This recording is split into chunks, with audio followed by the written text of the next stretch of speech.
गटाला आज आपण फॉर्म भरलेला आहे तरी विरोधकांचं देखील आपल्याला आव्हान असणार आहे. आता आजची गर्दी बघितल्यानंतर विरोधकांचं आव्हान दिसतंय का कुठं? 10,000पेक्षा जास्त मोहोळ तालुक्यातलं पब्लिक हे 2 जिल्हा परिषद गटातलं 2-3 जास्तीत जास्त हे एवढं प्रचंड मोठ्या प्रमाणावर या तालुक्यातल्या जनतेला आज जो प्रतिसाद दिलेला आहे, अर्ज भरायला 10,000 लोक येतात.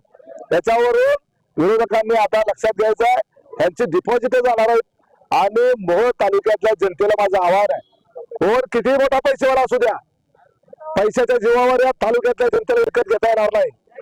तुम्ही इथे उभारलेले जे म्हणून कमळावरचे उमेदवार आहेत हे सगळे उमेदवार हे आंगरकर पाटलाचे उमेदवार आहेत, हे राजन पाटलाचे उमेदवार आहेत. यांना मत टाकले म्हणजे आंगरकर पाटलाला मत टाकल्यासारखं असणार आहे. त्यामुळे यांचं डिपॉझिट घालवा. आपल्याला विधानसभेत आपण आंगरकर पाटलांना घरी बसवलेला आहे. आता या मोहोळ तालुक्यातून या झेडपी पंचायत समितीमध्ये आपल्याला त्यांना हद्दपार करायचा आहे. सगळ्या मतदारसंघात जिल्हा परिषदेच्या सदस्य पदाच्या करता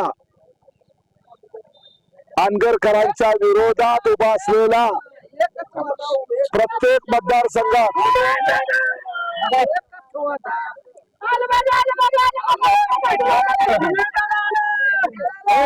हा लोकांचा उत्साह आहे. एक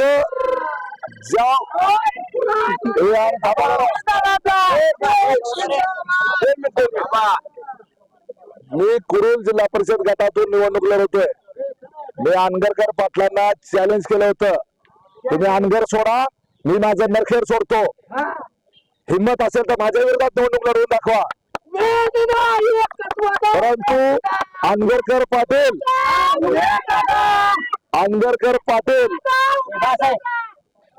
हे पळपुटे निघालेले आहेत. पराभवाला घाबरून त्यांनी माझ्या विरोधात निवडणूक लढवली नाही. तिसऱ्या फळीतला कार्यकर्ता मला पाटील म्हणले होते आणि कारखान्याचा एक साखर कारखान्याचा मालक माझ्या विरोधात उभा केलाय.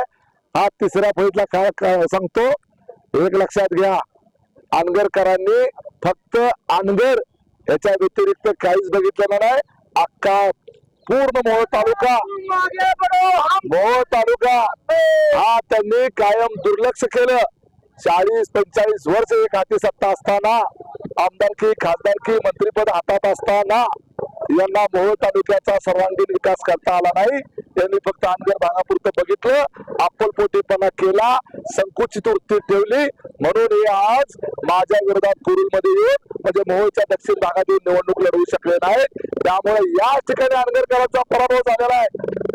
आणि म्हणून माझ्या समोर जे आव्हान आहे ते आव्हान जे आहे ते आव्हान कमी समजत नाही, परंतु आपल्याला महाराष्ट्राला दाखवायचं आहे, या सोलापूर जिल्ह्याला दाखवायचं आहे आणि मोहोळ तालुक्याला दाखवायचा आहे.